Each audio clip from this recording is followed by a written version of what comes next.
Hi friends, అందరు ఎలా ఉన్నారు? చూస్తున్నారు కదా, లాస్ట్ వీడియోలో నేను పోస్ట్ చేశాను కదా. ఇవైతే ఓపెన్ చేసినాక షూస్ ఇలా ఉన్నాయి. చూస్తున్నారు కదా షూస్ ఎలా ఉన్నాయో. నేనైతే ఓపెన్ చేసినప్పుడు ఎంత ఎక్సైట్మెంట్గా ఉన్నానో, ఓపెన్ చేసి చూసాక అంత డిసప్పాయింట్ అయ్యానండి. ఇది సెకండ్ టైం అనమాట నేను రీప్లేస్ చేసి మళ్ళీ రావడము.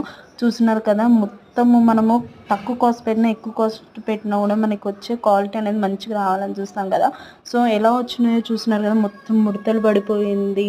మొత్తం అక్కడ మొత్తం ఫినిషింగ్ అయితే అస్సలు బాగాలేదు. ఎంత బాధ అనిపించి ఓపెన్ చేసినప్పుడు ఉన్నంత ఆనందం అయితే అస్సలు లేకుండే. చూస్తున్నారు కదా, అక్కడ బ్లాక్ కలర్లో ఎలా అయితే కనిపిస్తుందో మొత్తం అయితే పెయింటింగ్ అని అంతా ఊడిపోయి ఉండే. చాలా డిసప్పాయింట్ ఉండే. ఏంటో ఏమో కానీ ఎన్నిసార్లు పెట్టినా కానీ నాకు షూస్ వచ్చి రాలేదేమో కానీ షూస్ అయితే సరిగ్గా రావట్లేదు. మీరు కూడా ఎప్పుడైనా ఇలాంటిది ఫేస్ చేసి ఉంటే అయితే సబ్స్క్రైబ్ చేసి కామెంట్ అయితే చేయండి, నేనైతే చూస్తాను.